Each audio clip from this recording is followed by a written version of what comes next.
Thank you very kindly. We have an interesting subject today which has not received the attention that would be appropriate in the past because things that are close at hand are not generally considered as deeply as matters of a far distant location. The American Indian is right here, and we have taken him for granted for a long time, and it is only in the last 20, 25 years that research concerning this great culture group has received a great deal of attention. First of all, let's bear in mind that it is obvious that the American Indian did not originate here. And where he came from has become a source of great deal of research in recent times. Some believe that he is an Asiatic who came here by way of the Bering Straits migration or the Aleutian Island chain. Others believe that he came directly across from the Orient. The Chinese have records of exploration on this continent, and ancient Chinese artifacts have been found underground and excavated in the area of Mexico City. Also, there is considerable thought that perhaps the Japanese had something to do with this, because they have records of an extensive exploration from what we would term Baja California all the way down to Peru. And in order that it might not be assumed that they have taken this matter lightly, the Japanese government presented to the government of Peru a statue of the first traditional emperor of Japan to bear witness to the fact that the early Japanese explorers did actually reach Peru. There are also other sides to this. We have the Atlantic side. Here we have a very large dissemination and distribution. The Seminoles in the Florida area have very clear record that they came from a land to the east, that they came across what was then a land bridge which later disappeared. These people may have come from some of the Near Eastern or North African stock, such as the Egyptians. Then there are many records and reports concerning the explorations of the Norse people, the Vikings at the north, who certainly came over to this continent.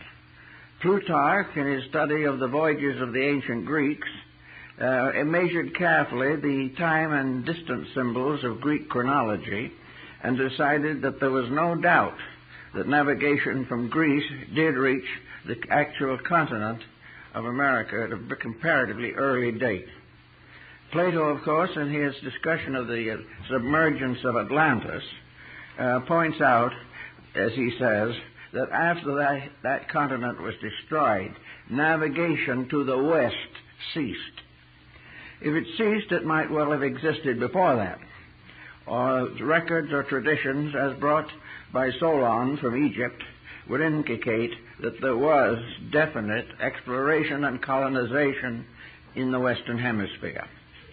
We know that the Chaldeans and Phoenicians traded copper and metals with the peoples of Western Europe and the British Isles.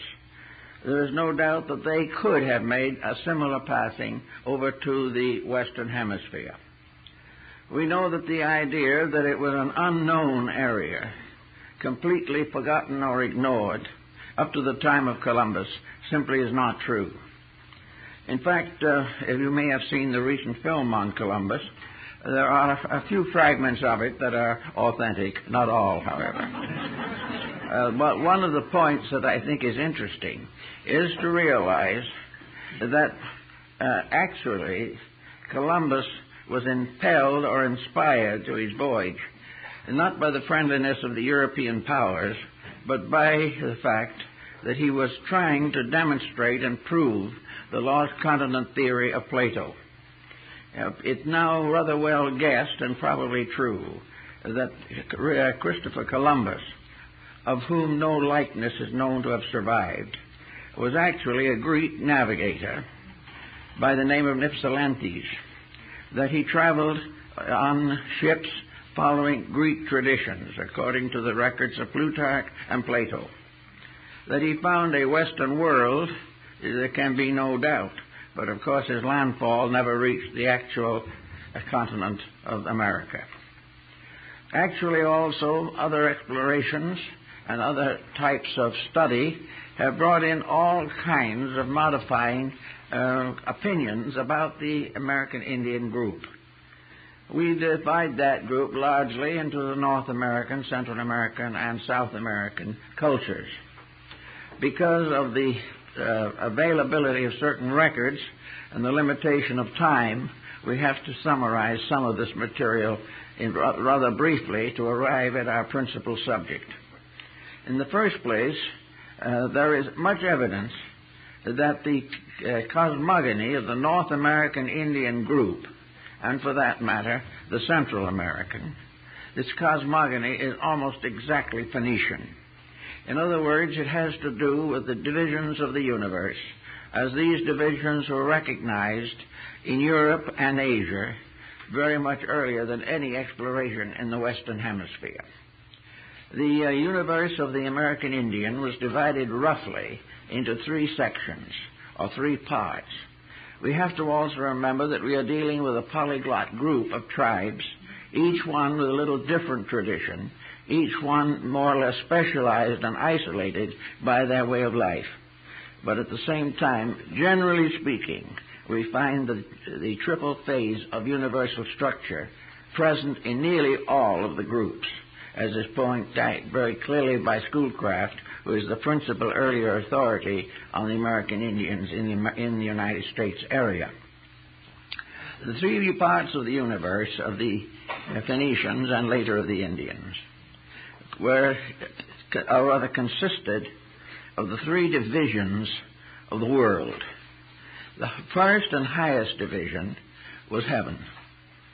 Heaven was a vast expanse. Heaven was the abode of the primordial powers, the forces, the principles, from which all other things descended. The second division was the earth, in which the peoples created by the various deities lived out their destinies. And the third division was the underworld. The underworld was not regarded as a purgatorial region, but a dark earth from which all mortal things grew or came forth. In the Southwest Indians, a deluge myth exists, and the chosen tribes were saved by coming up from the underworld on the stalks of corn. They therefore came, and most mortals were believed to have come from the underworld. This is almost completely Greek and Egyptian, because it is assumed definitely in all classical systems that the material or objective structures of things came out of the earth and were met in a middle distance by the powers of deity descending, and the union of heaven and earth produced man. This is the simple statement of it. Of course, it is much more complicated. But in this respect, it was assumed that the three parts of the world were the same in principle as those set forth by Ptolemy of Alexandria, by the Brahmins, by the Lamas of Tibet, by the Buddhists, by the Greeks, the Egyptians, the Persians, and the early Semites. They all had the same basic pattern. Now the question naturally arises, was this pattern transferred from one area to another by travel, migration, exploration, or missionary activity? Or did these divisions arise from the natural internal consciousness of the person or the being itself? This probably cannot be completely solved, but the general trend today is to assume definitely that there was a contact between the Western Hemisphere and the sources of European, Near Eastern, and Asiatic cultures. These points are practically all demonstrated firmly in the records that have since come into existence and which are now being studied. Now, if this is the way it goes in general, then we have to consider how a religion develops within a tribal structure. Here we have, for the most part, except in the Southwest area, migrant peoples, tribes and groups that travel about over a vast area comparatively uninhabited. These groups were isolated into brood families. They were small cultural entities, 10 families, 50 families, 100 families. But they were worlds to themselves, and their entire existence was largely within the small local atmosphere of their own brood group. Now, over the brood group in the Indian philosophy of life, there was always the brood mother, and the descent was very largely on the mother's side, which follows almost precisely the teachings of Egypt. In Egypt, the descent of families was measured by the mother's family, and the royal of the line of Egypt descended on the mother's side. So in the brood family, for some unknown reason, they used the same concept as brought the pharaohs of Egypt to their thrones. And yet these were little groups of people wandering around with no real language in common, but bound together by the needs, tribulations, and problems of survival. So we have here the beginning of a tribal life, the tribe being composed of the children of one descent. Therefore, the government was parental. It was neither the government of the father nor of the mother, but of the family. And the tribe was a family. It did not consist of a series of individuals, each working out his own destiny as he saw fit. Everyone was related to everyone else, if not physically, at least psychologically. Now, in the Pueblos of the Southwest, of course, it became obvious that this parental concept, the one brood family, could result in difficulties, particularly genetic difficulties. Therefore, among the Pueblo peoples, there was always a division. There were always two houses and two parts to the brood family. Both parts were ruled by women, but the two family groups married across the Pueblo. Everyone had to marry a person from the opposite Pueblo. Now, how did they come to this particular conclusion, we do not know, but it is part of the ancient tradition that came down to them from the olds, from the wise ones, from the good, from the great that had gone before. Because they had no written language, it was inevitable that the Indian would develop the storyteller, the wise man, the sage, the sachem. They were all people who carried forward the tradition by word of mouth. Every young person growing up in an Indian tribe was instructed in the orenda of his people. Orenda was the atmosphere, the psychological realities of things. The tribe was held together not by birth primarily, nor by location, nor by mutual struggle for survival. They were all factors. But the principal factor was the orenda. And the orenda is a term we have finally gotten into the English language, but it had to come through the German before it got here. The orenda is actually the mysterious power of the story, the tradition. It was the telling of the glories of the past. It was a way of stimulating in each young person a respect for that which had gone before, and a determination to live up to the standards of integrities that came down from the ancestors. Now, this concept of orenda could be traceable to China, where the same concept was very strong, that each individual was responsible for preserving the reputation of his ancestors. This came in some cases to ancestor worship, and there were traces even of this in some of the tribal rites and ceremonies. But in any event, the orenda was to make you proud of the fact that you belonged to your tribe, that you had job and duty to perform, that it was your need and proper right that under all conditions you would sacrifice yourself for the common good. Each individual was therefore a defender of his people. And in this sense, the tribes developed a certain survival pattern. that was useful and helpful. So the old taught the new. The old gave to the young the story of the people, and also the story of the dreams of the people, the hopes, the aspirations. It was also natural, of course, to follow in this situation the policies of the other continents. And one of the great policies of migration and migrant peoples was the policy of the masters of the journey. When a caravan left Egypt for the central part of Africa, or when one in the Near East traveled on from Damascus to Antioch, a caravan was a unit of people. A mobile Indian tribe was also a caravan, always on the way. The Plains Indians had to travel to maintain the source of resource.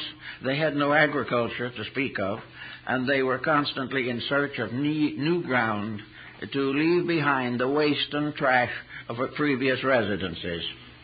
So the three parts of the tribe, they're very interesting. It is stated in the Bible that when Solomon was to build a temple, he sent to his friend Hiram of Tyre, another king, to join with him. And together they produced or brought together a group of workmen under the leadership of a master artificer. And the great temple was built by these three men working together: Solomon the king, Hiram the king, and Hiram the great artificer.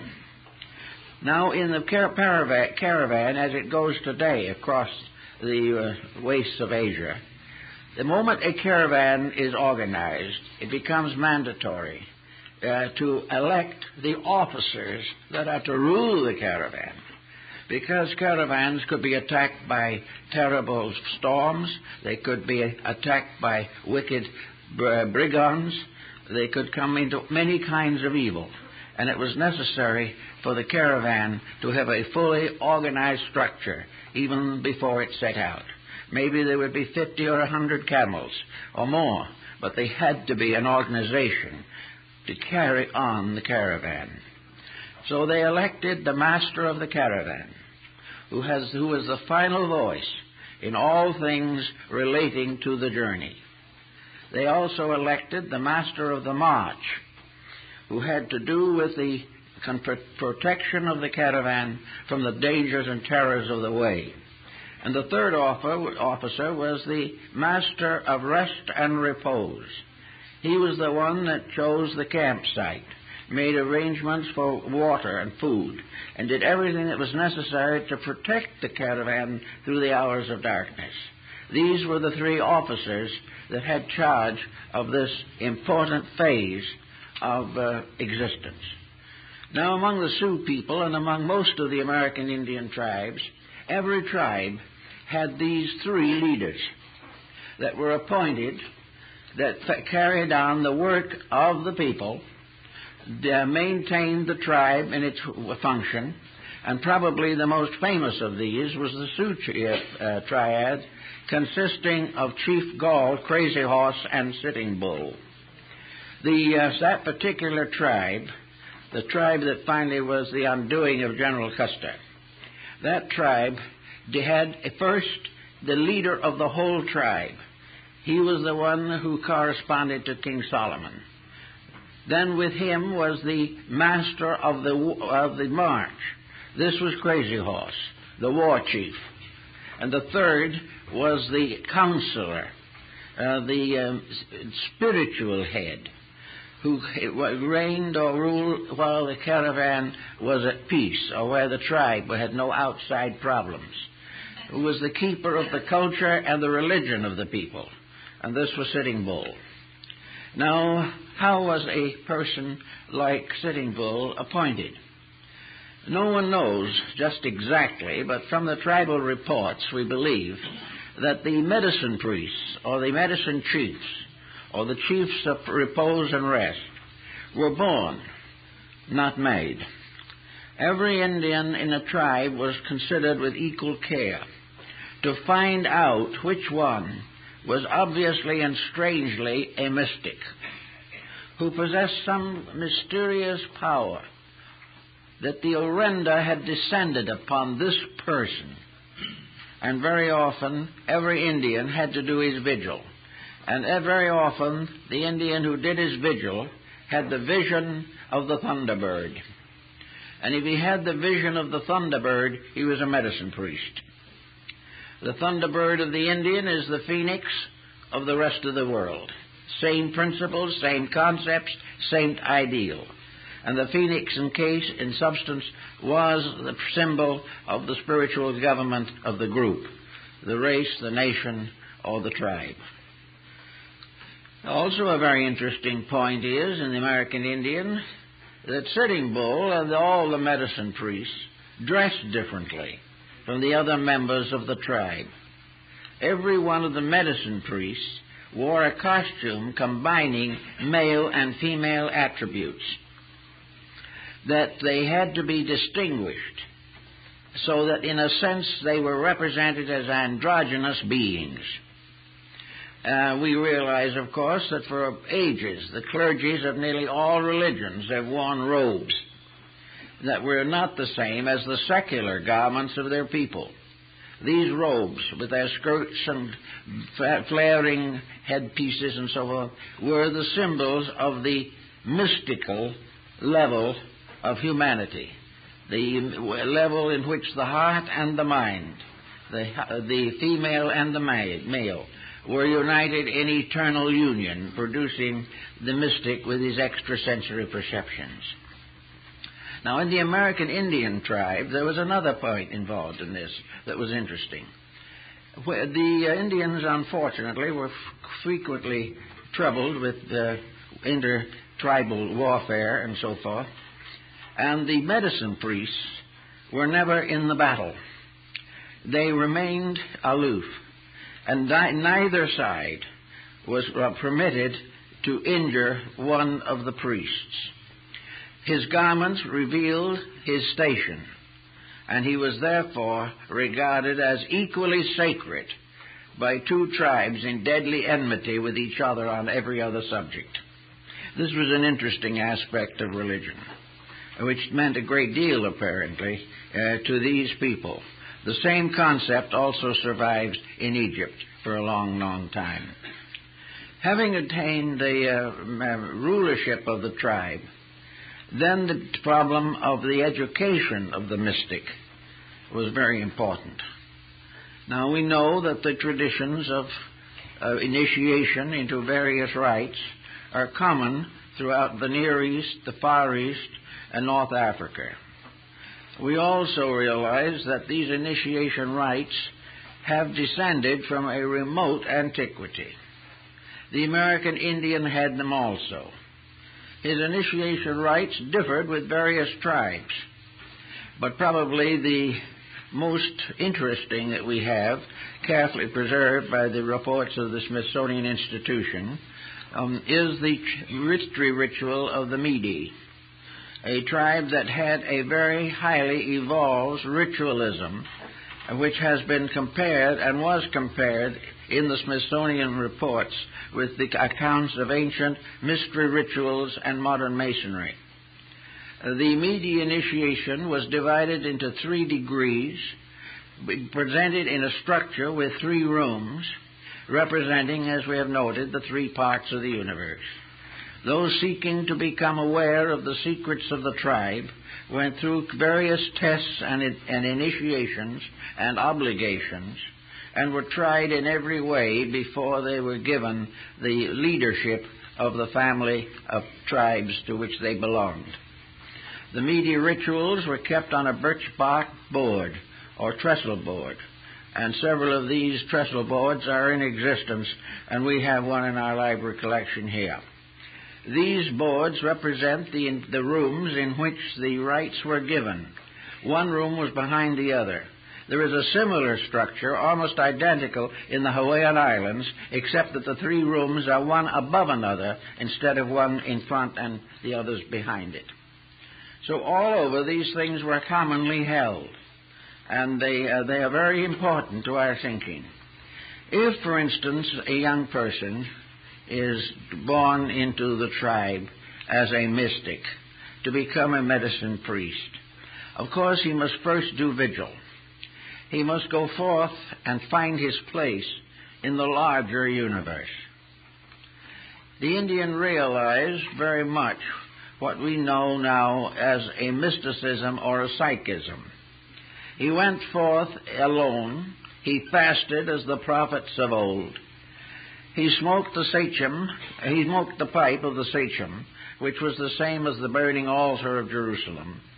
He put his prayer flags on this ground, as the Tibetans do, and he put on these little stakes, the feathers, which were the symbol of the creation of a square lodge or a room, and he sat in the midst of it and prayed and meditated and asked for help, to call upon the old and the true and the wise, the ones from the great medicine lodge in the sky, who were to come down and tell him what to do and how to live, and create with him a contact by which he could ask for their help whenever it was necessary. This ritual system went on until testing, proving, and initiating were confirmed by the tribe as having been successfully experienced by the novice. He was then given the position of a tribal teacher. I asked one of them once how he gained his knowledge of healing, for healing was perhaps the most important of all the mystery rites of the American Indians. And he said very simply that he had never been instructed by anyone. The previous medicine priests had not conveyed any information to him. Each one had to find his way of healing for himself. He had to go out and ask, and when sickness came, he had to watch for the omens, watch for the signs, watch for the indications by which the great ones would show him the remedy for the illness at hand. And it usually so occurred. In one case that came to my attention, the priest went out to pray in the darkness of the night, and in the midst of his prayers he saw a little spark of light shining at him out of the darkness. And he went over it. It was a little plant growing in the ground, and it had a spark of light had centered in it. And he took that plant, made out of that the herbal tea that brought about the recovery of the patient. The Indian depended on these signs all the time. He depended upon all of the atmosphere around him, all of the air. To him, the world was filled with life and light. Every bit of air was a potential carrier of truths, of wisdoms, of mysteries and marvels. The Indians also, like most other peoples, had a world of elementary beings. They had their gnomes and their sylphs and their undines. They had the nature spirits. Among the nature spirits were the water Indians, who came on to the land only on rare intervals, and the cave Indians, who came out only at night. And Longfellow in his Hiawatha describes a number of these elementary forms that were believed in by the Indians and which appeared to them in dreams and visions. Now, the Indian was not essentially a cruel person, but he was confronted with a situation that was very difficult for him to solve. He had to feed his people. He had no agriculture as we know it. Most of his land would not support a great abundance of natural foods. He had to therefore hunt. He had to go out and follow the buffalo herds and gain the food for his people. But the Indian was not a sportsman. He never killed for sport. He never killed to prove that he could. And he took a very deep and mystical and mysterious attitude in connection with hunting for food. When he found that it was necessary for him to kill a buffalo to feed his people, he would sit down very quietly by the side of the slain animal and bring out his pipe of peace and bring out the symbols of meditation and prayer, and he would thank the spirit of that animal. He would explain to that animal that it knew as well as he knew that the people were hungry, that he had not killed for sport, nor had he killed because he disliked the buffalo. He killed because his children had to have food. Now, this sounds somewhat as an appeasement, but there is a second line to it that is much more interesting. because the Indians had a belief that every so many thousands of years, animals and humans exchanged places, and that in some time, in the infinite future, it would happen that he, as the hunter, would be, in turn, the hunted. So he said to the spirit of the buffalo, "When the time comes and I am a buffalo, and you are a man, I will give my body as you have given yours." This was a religious conviction, and was one of the strange and rather interesting details of Indian thought and life. Now, the Indians also were very much given to solving problems simply and efficiently. They had very simple tribal laws, but in many cases their laws were exceedingly wise. If in a tribe where Sitting Bull was the medicine priest and the mystical counselor and the paterfamilias of all of these Indians, two young braves got into a quarrel. It was a bitter quarrel, and there was bad word and threat of violence. But no one could go against the medicine priest. So the medicine priest stepped in between them. They didn't dare say anything to him. And he said, "Dig a hole." So the two did as they were told. They dug a hole about 4 feet deep in the earth. And he then turned to one and says, "Say your hate into the hole." And he said to the other, "Say your hate into the hole. Now cover it up and shake hands." That was the solution to a delicate problem. And also Sitting Bull was responsible for certain laws concerning the treatment of people. If, as was sometimes the case, hunting was difficult, and food was not too abundant even from the herds that were still undecimated,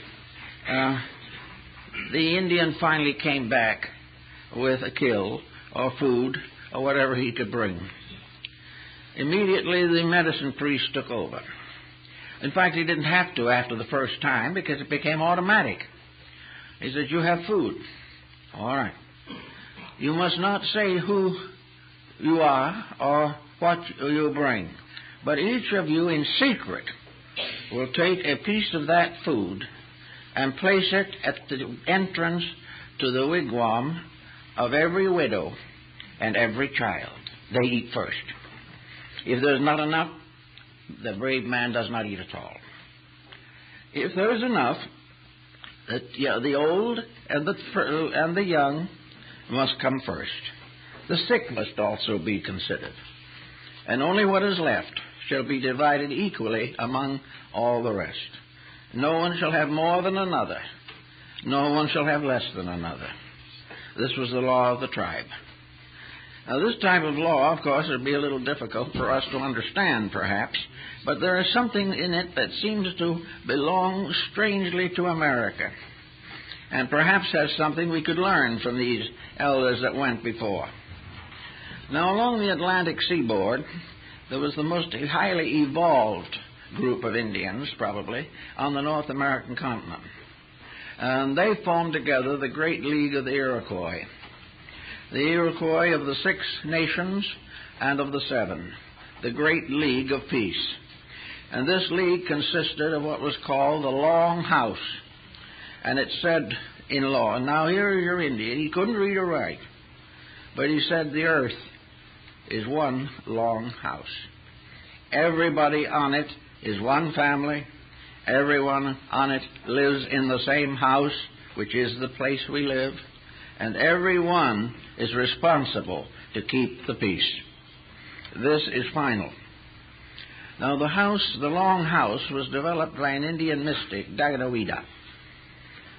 And he was, like the Jewish patriarch, slow of speech. And he found another Indian who was later to become the Hiawatha of Longfellow's poem, who was to be his spokesman.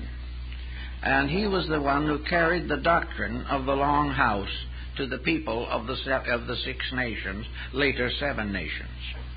And the long house was where they spread the white cloth of the peace. And it was a kind of Congress or Senate. Each tribe or division of the house, of the long house, each had its own representative called a sachem. We would call them a senator. They were the lawmakers, and they gathered at regular times to make the laws of the tribe. And it's interesting to note that the women of the tribe did not attend these meetings and did not participate in the legislative procedure, but they, and they alone, voted for and selected the senators. No one could occupy a position of authority in the Great League unless he was elected by women. The second thing that is interesting about this particular point, certainly, and one that needs perhaps more consideration than we've given it, and that is that the women of the tribe also implied and demanded a certain rule of the League of the Nations. That is, no senator could vote for anything relating to his own tribe. Every one of the senators could vote on everyone's tribe except his own, because it decided that there should be no way in which he could vote a special advantage to his own people. This is something that, might sometime have a thought for the future. You don't know. It has a point or two. Now, when the sachems met in tribal congress, the time came for the great meeting. The word was spoken. The door is open. The door is open meant that everyone could have his say. But, however, there must never be any unkind language. Never should one candidate or one senator rebuke another. No one should tell what was wrong with the other. He should tell what was right with what he thought was necessary. He should not say, I'm wiser, I am brighter, I am better informed than the others. He should say, this is what I propose. Everyone can have their own say. And when it was all finished and it was decided what was going to happen, then the door was closed again, and these senators went back to their normal tribal responsibilities. A group of these were sent to England at one time in the early days, while the tribe of the League of Nations was still very powerful, and presented at court. And they made a tremendous impression. They arrived in full feathers, with all their bearskins and their moccasins and their beadwork. And the reports of the English government at that time said that they were the most solemnly honorable people they had ever seen. That they were there for a purpose. And they did the purpose for which they were appointed. Now the tribe went along and gradually involved some other members, and was gradually becoming a very powerful instrument. It still exists in certain parts of Canada as a tribal rule or a tribal law or procedure. One of the most interesting points, perhaps, in connection with this was the relationship between the Great League and William Penn. William Penn was one of the white people whom the Indians learned to really like. And they admired him on the ground that they knew he would never break his word, that he always kept his promise, and he was always fair to them. When Penn came to the United States, he brought with him a grant of land from the King of England. The King of England charged Penn's family and those settlers that went with him a very tidy sum for this grant.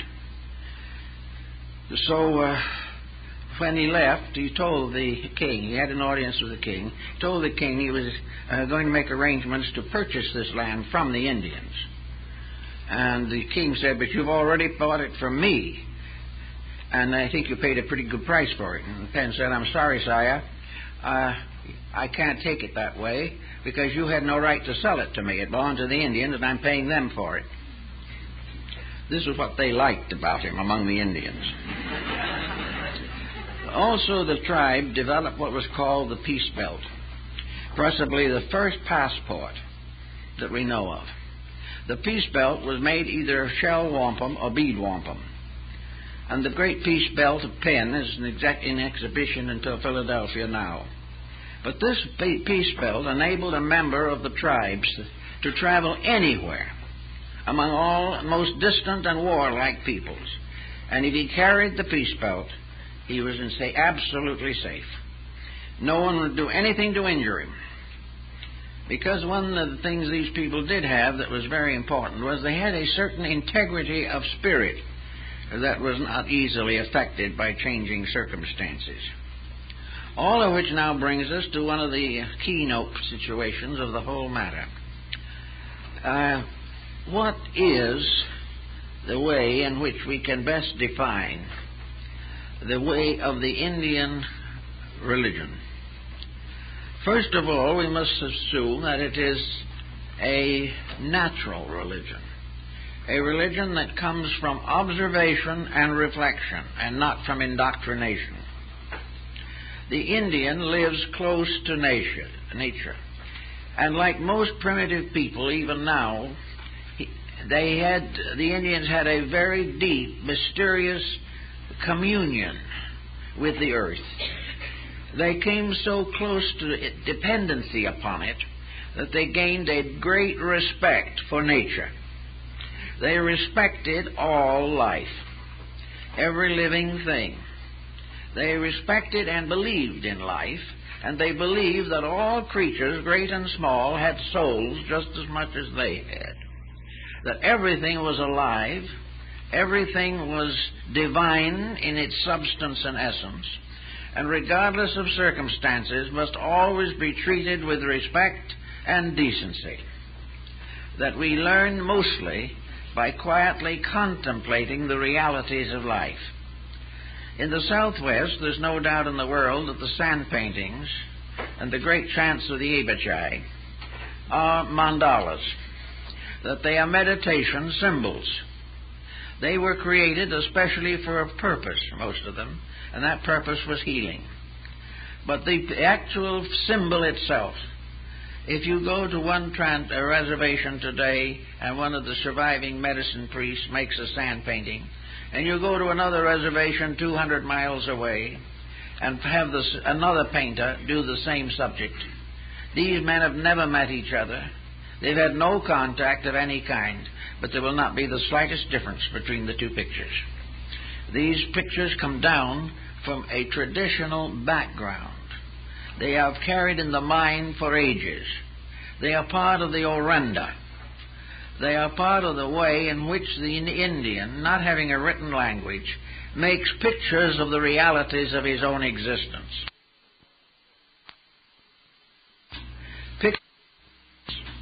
Pictures for the contemplation of life. These pictures have meanings for others, but a special meaning for himself, for he's actually drawing a picture of his own inner life, of the part of himself which belongs to the great world around and above.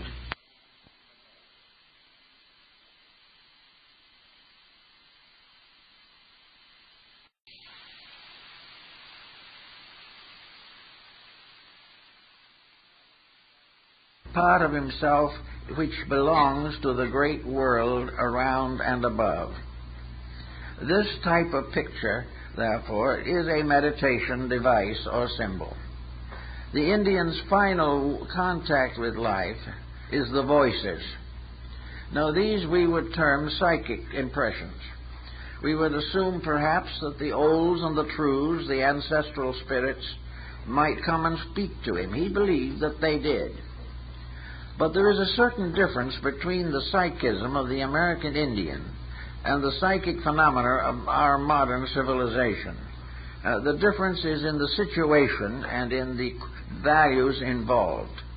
The American Indian had no preconceptions of life. He had nothing within himself to fight the realities which he desired to experience. He had not been indoctrinated with all kinds of beliefs. He had not developed intense neuroses of one kind or another. He had not so complicated his own inner life that when he was perfectly quiet, the thing that came through was a babble of voices. He was completely simple in himself. He expected to live and die in the position he occupied. He had no thought of wealth, no desire for authority.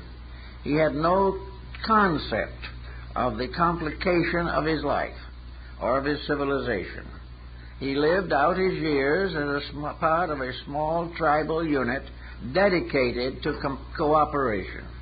Now, it would naturally follow that such a person, becoming very quiet, would be able to open a door inward, a door that would not open into a pandemonium of doubts, fears, and anxieties, but into a very simple type of thing which would almost be into inner world of a small child.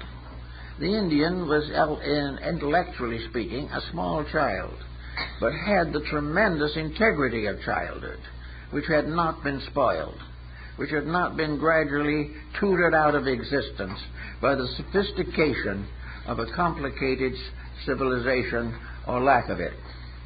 Therefore, the Indian psychism was very seldom dangerous. It very seldom led the wrong way. It very seldom impelled him to deeds that were not worthy. It did not give him any fanaticism. He did not become intolerant religiously. He did not become so immersed in some kind of a belief that he was unable to fulfill his common duties in tribal life. Nor was he inclined to try to go on every day trying to reform tribal life. He didn't want the tribal life to change. That would change which was according to the power of heaven. The tribal destiny was in the keeping of the medicine priest. And the medicine priest, in turn, went forth into the wilderness to pray for guidance. There was no sense of the tremendous competition of intellects among these people that we find in our modern world today. And the very simplicity of their lives contributed very greatly to the integrity of their psychic inner impressions. They nearly always came to the fact, the reality of a matter was almost intuitively and instinctively recognized. There was no need to cut through all kinds of false beliefs. There was no need for elaborate intellection on these subjects. It was to be still and very quiet and ask that which never fails, the tremendous integrity of existence itself. Now, the Indian also had certain attitudes concerning death. Of course, the American Indian never had the kind of fear that comes to those who have been indoctrinated on the subject.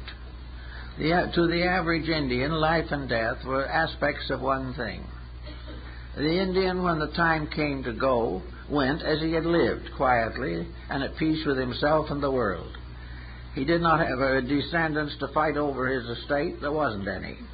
He had no wayward children to leave out of his will, because waywardness was unknown in tribal life. Therefore, in a very simple way, he went forth as he lived. One thing, however, that every Indian, of some of the tribes at least, had was his death song. He had a song that was given to him usually by the spirits, by the Manadus, by the great ones. And when the time came for him to go forth, he went forth in glory. Cases where Indians in battle with white soldiers and so forth stood up with a bullet in their hearts and sang their death song before they fell dead. The death song was the triumph of life over everything else, the triumph of truth over error, the statement of perfect confidence in going forth into the great world of reality. This was a very simple, but it's a tremendously powerful instrument in connection with Indian thinking. It was the fact that the Indian lived without fear and died without fear, because he knew perfectly well in his own heart of hearts that he was part of something that was eternally good, that everything was right, and therefore that there was no cause for fear. Fear came from false beliefs. While you stayed with the truth, you would find the universe was good. Also, another interesting point comes in. I brought up from the Navajo reservation, Hastine Kla, one of the great medicine priests of the Navajo Nation. He is the one who was commemorated in Santa Fe by the Museum of American Indian Ceremonial Art. He was one of the last of the great painters and the great weaver, and today his name is cherished throughout the areas of New Mexico and Arizona as one of the greatest of his people. When he was here, a number of interesting things happened. One was that I showed him a picture we had at that time. He spoke no English. We had to use a young Navajo by the name of Haskanazwood as his interpreter. But I showed him a picture of an old Chaldean inscription. He looked at it, grunted a little bit. He was an elderly man, over 6 feet. He looked at it and he told to the young Indian, he said, "My ancestors could read that." He said, "I can't, but they could." In other words, the hint there seemed to be that everything that we showed him that had to do with ancient cultures of Egypt and so was subconsciously familiar to him. Somewhere he had gotten it from the Orenda. His ancestors had told him in voice, either in life or beyond the grave. But he believed definitely that he had seen, or his ancestors had seen, writing of this kind. And it's probably quite true, because there was a very definite tie somewhere to the old world. This tie is emphasized by Lord Kingsborough, who was one of the first great students of Central American civilization, and also by Le Plongeon in his studies of the Maya peoples. And Lummis, who lived very long in the near Southwest, in one of his books goes into a study of American Indian magic, as this is paralleling that of India. And this was a very interesting thing. Of course, as Lummis pointed out, the Indian couldn't grow a mango tree because he didn't have any mango trees to grow. But he took a kernel of corn and put it in the earth, in the kiva, and chanted, and went through the rituals. And the cornstalk grew and bore fresh corn ears within an hour. Magic, the same principle, but a different instrument. One after another, these Indian doctrines seemingly can be traced back to primordial or natural magic, the power of the mind over circumstances of existence, but always with trained minds, always with individuals who had become enlightened in the mysteries of the true way. Many of the potteries of southwest U.S. also have the famous labyrinth design associated with Crete. Here the little man is wandering through a mystic maze. The mystic maze is again another symbol for the house of initiation, through which the individual, going along crooked paths, often ending in blind alleys, must finally find his way to the one straight road that leads home. This was the basic sign or symbol behind this entire concept. The Indian, when he was dying, if he was a good man, the old master, the priest, the medicine priest, would go with him into the other life and accompany him to the great lodge in the sky, where he would sit with his ancestors in the presence of the Manados, the great spiritual leaders of the world. And the description of this particular procedure is almost identical with that of the ancient Irish Druids. In Ireland, the folklore is the same thing. The mystic or magician could go with the soul of the dead into the other life. There was no inferno or punishment. Each one had been himself. And because he had been himself, and because he had lived among good people, and had been a good people symbol, he went on to a better life.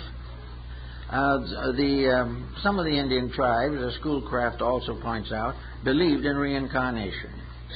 They believed that they did come back, not only later and possibly in the animal likeness, but come back as human beings, and that the soul itself, free of body, traveled all around the world.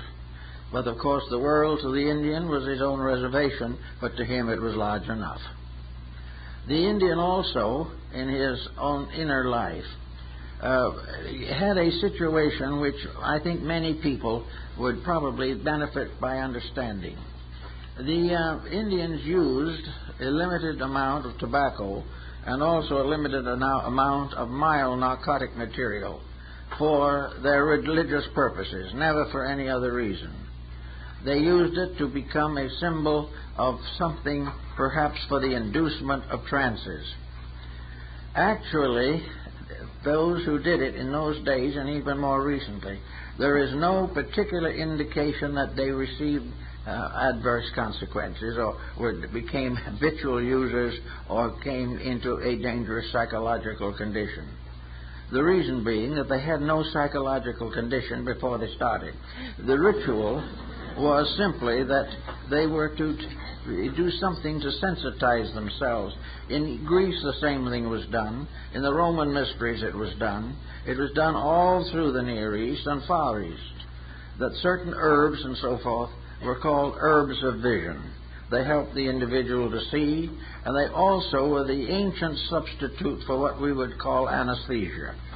For the ancients had definitely anesthetic drugs or materials to ease pain.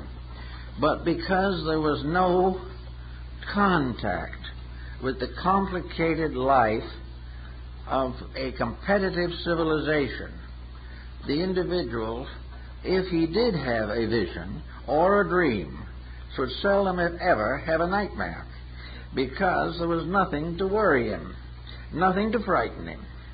Everything was right. Now, that didn't mean that all the things that were happening around him were pleasant, but they were necessary. They were all accepted without resentment, without pressure. The Indian life way would not permit hatred. Therefore, the dreams would not come through with hate symbolism. The individual who had become part of the tribal life found that it was quite possible for him to become slightly entranced and receive a vision or a message that was of great value to his people. But it never caused him to want to do it again soon, or maybe never again. But it was a fact that if he himself had no guile in him, the setting up of habits, like narcotic habits, which take hold of the individual who has never taken hold of himself. The moment the person closes his door to his own weakness and builds strength, he escapes from all of these complications. But as long as he lives in a world of the gratification of his appetites, he will suffer, and all forms of vision, psychic phenomena, narcotics, and everything of this kind will turn on him with viciousness. It's because he himself is not basically clean of tensions and stresses, clean of all the things that cause great trouble to the average person. It's interesting also to note that in the southwest region, there's several very famous old medicine priests, and a great many of the Anglo, that is the non-Indian, non-Mexicans living in the area, would like to use those fellows for their doctors. They didn't have too much faith in the local medic, and they would have been delighted. But the Indians won't take them because of the complications involved with the American Medical Association. But occasionally someone sneaks through anyway, but it's very rare. But those who have had such experiences have been very much amazed at the constructive results. As the Smithsonian and the American Bureau of Ethnology reports also includes some discussion of the snake dance phenomena of the Southwest. This phenomena has been variously interpreted. One group, of course, that doesn't believe in anything particularly, says that they are harmless snakes. The other group says in some way this poison has been taken out of them, and a third group just doesn't know anything about it anyway. But in these ceremonies, those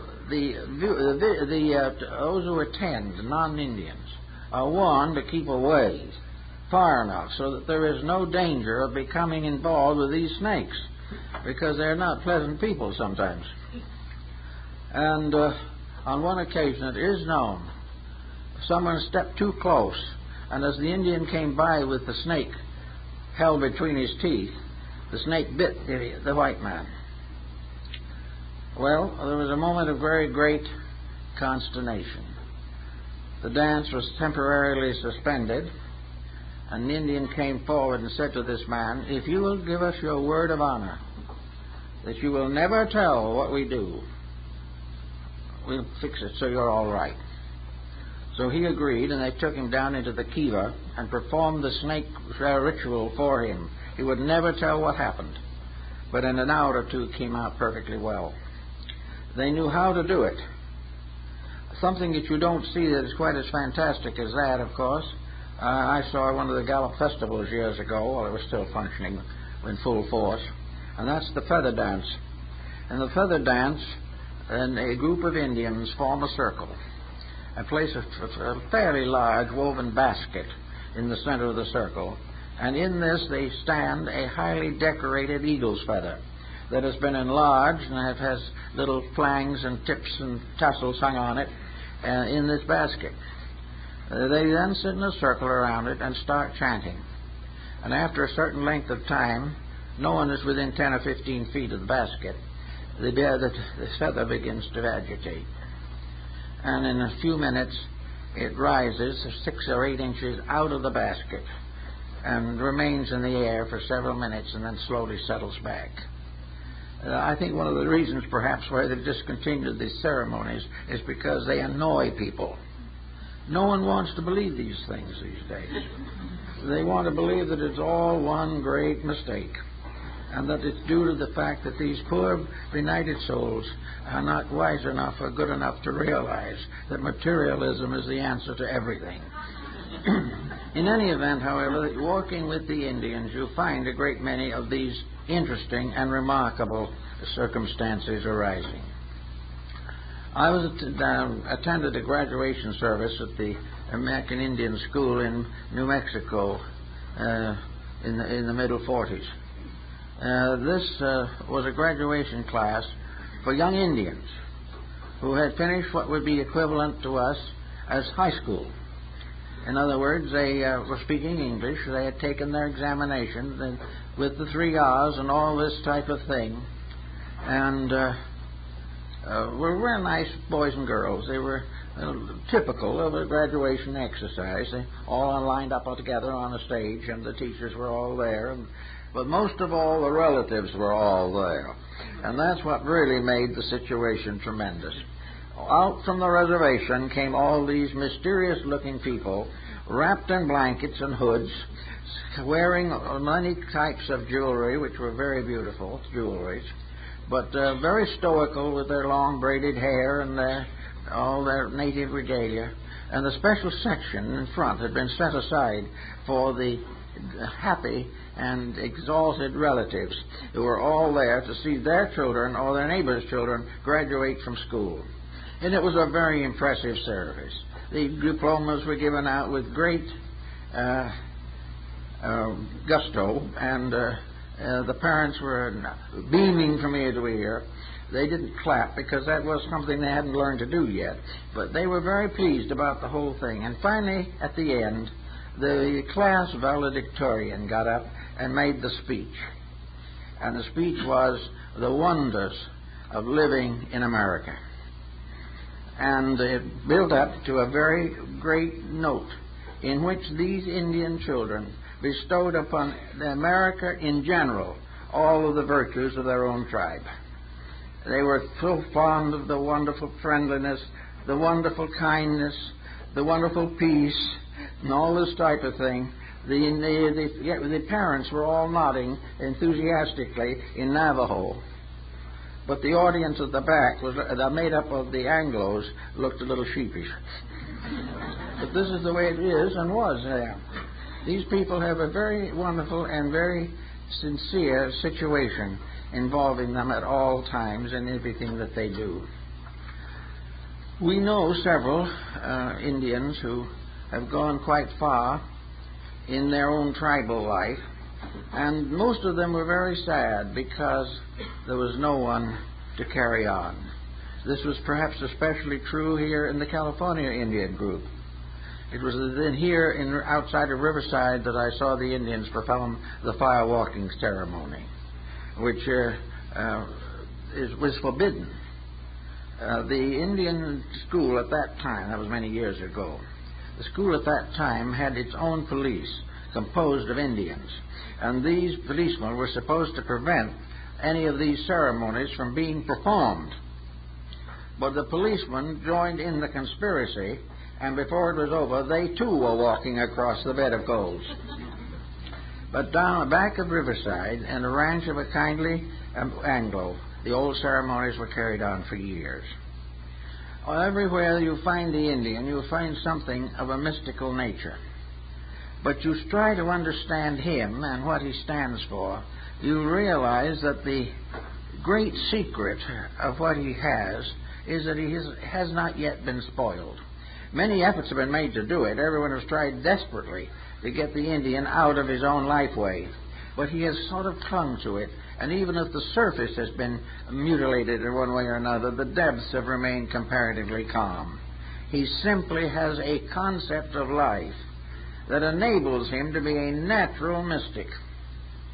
He can, without any particular effort, do that which most psychics spend years trying to cultivate: the ability to pierce through into an inner communion with self. This communion is based largely upon natural law, for if you go inside of the individual deep enough, you're going to find reality.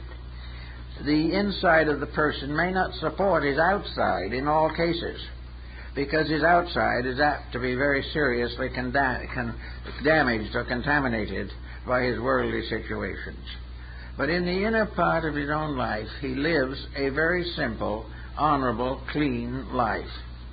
And he has a secret tradition about how these things should be done. A few years ago, after the revolution in China, the communist revolution, a group of Tibetans came to this country and went down to New Mexico to see what Indians looked like. When they got there, they thought they were looking in a mirror, because these Indians looked exactly like themselves. The same turquoise jewelry, the same clothes, the same hair, the same facial features, and they might just as well have been looking at each other, which had quite a factor in assuming, or helping to assume, that there certainly was an Asiatic contact there, and probably had, at a very ancient time, a bit of migration from the mainland. The migrations are referred to in ancient literature in Tibet and China, particularly China, but the proofs have never been adequate. Also, the missionaries coming in down in there having their little difficulties, but for the most part, the missionaries in close to the Indian tribes have been pretty fairly spare people. One told me, a missionary who had spent 20 years there, had a little church on one of the pueblos, and he said, you see, they come to worship in the little church every Sunday morning, and then they go out back and perform all their own rituals. It never is interfered with anything. It's like the Chinese. If one religion is good, two is better. The more religions you have, the better chance you have of getting there. So they're very nice. Well, I said to this old man, he's an old priest, I said, what do you do when they do these rituals? Do you join? Well, he said, I don't say I join, but something tells me that I got to get someplace on the other side of the reservation and take care of a little private business. He's never interfered with them. And actually, as he told me seriously, he says, there's some points so close to our own we wouldn't know where to start interfering. The native religions of these people are, for the most part, very good basic religions, very, very, very fine examples of integrities. Actually, the universe, therefore, consists of these three worlds. And in man, these three worlds are the three parts of himself: body, mind, soul. These are all aligned to their own realms. Each of these belongs to itself. The body is part of a great plan. The body is part of the world in which it exists. It lives in the world. It lives by keeping the laws of the world. and it continues for its appointed time. Within the body is the mind, and it is the mind that guides the body and makes possible that the body shall become improved. The mind helps to protect the body. It guards it against evils that might otherwise destroy it. And the instruments of the mind are the sensory perceptions, by means of which man is warned of danger or given various ways of improving his life. The other part, the spiritual part, is very secret, very mysterious. It is not symbolized too much, but the great leader of this particular phase of existence is the Manado. The Manado is the great one, the eternal one. The Manado is the one who has his throne upon the North Pole, usually, or somewhere in its equivalent, on the top of one of the mountains of the reservations, apparently. But the Manado is the father of all that lives. And the father of all that lives has two messengers, the phoenix and the serpent. The phoenix bird carries the messages of the Manado to the mind of man and to nature. The serpent is the great earth principle which bears witness and sends up its messages to the mind. Therefore, the outer life is protected by the serpent. The higher life is protected by the phoenix, or the sacred bird. This bird, of course, is definitely the same thing as the phoenix of our own philosophies. And incidentally, originally, the eagle on the Great Seal of the United States was a phoenix bird. Therefore, the bird of divinity, the bird of transformation, the bird of regeneration, the bird of immortality, was not only part of the belief of the Indians, but in some way, maybe through Ben Franklin, who had a mind for those things, brought into the seal of the United States. Therefore, the seal stands as a phoenix symbol of regeneration, restoration, renovation, and transformation, to rise from the darkness of ignorance to the light of reality. The Indians also had sacred places all around through their various reservations and resources. Sometimes in the old days, the Plains Indians just wandered from one place to another. But they also had their laws and their ways and their wisdoms. And everything depended upon the constant vigilance of the individual. I've talked to some Indians who are now part of our way of life, and they point out very carefully, very certainly, said, there's something very necessary. The fact that this is a great country with a tremendous complication of life and a tremendous opportunity to grow and to serve and to help, that there has to be some form of discipline. The discipline to keep the values, keep the integrities. With the loss of the discipline, the tribe in the desert or in the wilderness would soon disappear. For lack of discipline, every empire the world has ever built has failed, because the individual gradually became self-seeking, gradually became determined to use his world to attain his own private purposes. The Indian is protected against this because his world was not oriented so that private purposes could mean much. But in the large civilization, there has to be a transformation. We have to learn what the Indian learned when he fed the old and the young first. We have to learn of a great responsibility, and Confucius gave us a very great key to this, that a surviving civilization has to have its integrities. Now, how do we get these integrities? Can we pass laws for them? We can, but the laws will be broken in a moment. If we are out to find leaders, can the leader lead the rest? Very unlikely. The great tragedy of leadership is always the same. Helping people, as Shaw pointed out, is the world's most dangerous occupation. So what happens? The discipline has to come from within. Now, to come from within, it must come as a mystical experience or as orenda. Our public school system would be a perfect place for a lot of orenda, because it could give us the realization of the tremendous amount of reality that has gone into the creation of civilization. The heroes who have never been sung, the martyrs who have died that the future could be better, the spreading of ideals and integrities. Every one of these integrities, as is shown in some of the Indian drawings, is attended by a stumble. The individual cannot go directly from here to eternity without delays, without interferences, without mistakes, without shortcomings of his own.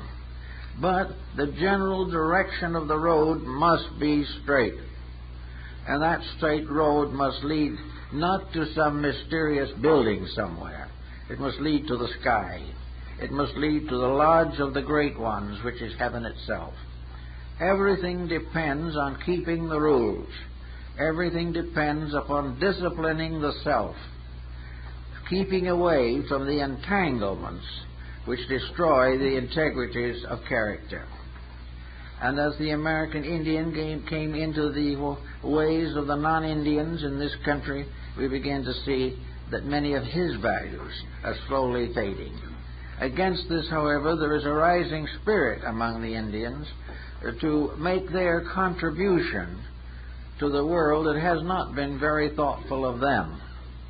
And there is today a great feeling among many Indian groups and individuals that they have a tremendous contribution to make to the future of our civilization. That the time has come when the simple, homely values must come back, must be recognized as the supreme values of life. That instead of continuing to build one mistake upon another, we must finally find the straight road that leads in. Now, this road is in everyone. There's no possibility of our not having this path in ourselves. This is the great path of the Rainbow Goddess. This is the marvelous reality that encloses all parts of the great diagram of life. But we have to be capable of internal expression of this. We must learn to remove the whole mass of false attitudes which have become natural to us. We have become not necessarily the victims of our bad habits alone. We have become victims of the entire lack of true insight. We have forgotten that heaven leads and earth must follow, which was the great secret of Taoism. We have forgotten that the power of eternal value must become the leader of life. That somewhere there are laws that are immutable. These are in the great sky lodge of the eternal spirits. These laws must be kept. They cannot be forced upon us by the gods, because the laws are meaningless to us unless we voluntarily accept them. We must make the decisions, not heaven. But if we are wise, we will make the decisions along the straight road that leads back to the stars from which we came. If we can do this, then we can follow the Indian light way. We can follow the idea that they would give us now out of their gradual restoration and reformation. They have gone through the great mistakes that we forced upon them. They have gone through the great errors of personal ambition and all this type of thing. But now they are beginning to realize that the whole answer lies in the purification of their own tradition, that they must find their own life way again. And then if they can help us in any way, it is to help us to find our life way, not necessarily identical with theirs, but a life way that is identical with our own necessity, identical with the mysterious and wonderful constitution which we have been given. We have a destiny, as every creature has a destiny. And if we will find the destiny, we can survive and grow. But the only way to find it is to go in. Go along the old path that leads in to the quietude of a self which we have freed for this purpose. The mind can give us the quietude, the understanding, and the insight that we can enter into a state of knowing. And in the peace of a peaceful mind guarding our actions and our thoughts, we can then understand the true secret of the constant presence of the gods. The Indian knows that these spirits are everywhere. We kind of think they are. We still pray to them as though they were everywhere. But they know they are everywhere.